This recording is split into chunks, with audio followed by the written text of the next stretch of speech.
আসসালামু আলাইকুম। আন্তর্জাতিক খবরে আপনাদের স্বাগত জানাচ্ছি। আমি মোহাম্মদ ওমর ফারুক।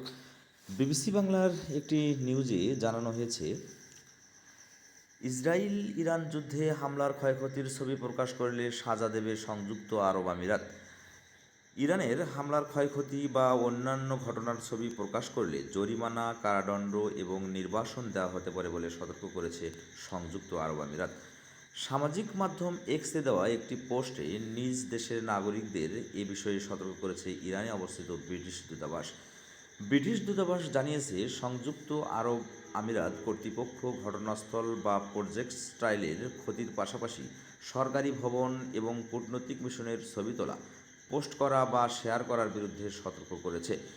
দূতাবাস সতর্ক করে দিয়েছে যে ব্রিটিশ নাগরিকেরা সংযুক্ত আরব আমিরাতের আইনের আওতাধীন এবং লঙ্ঘনের ফলে জরিমানা, কারাদণ্ড বা নির্বাসন হতে পারে।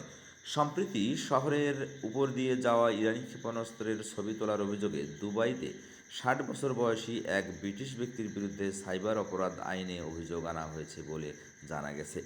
সম্মানিত বাংলাদেশি ভাই বোনেরা, আপনারা অনেকেই এরকম ছবি বিভিন্ন এলাকা থেকে, মধ্যপ্রাচ্য থেকে উঠিয়ে দিচ্ছেন।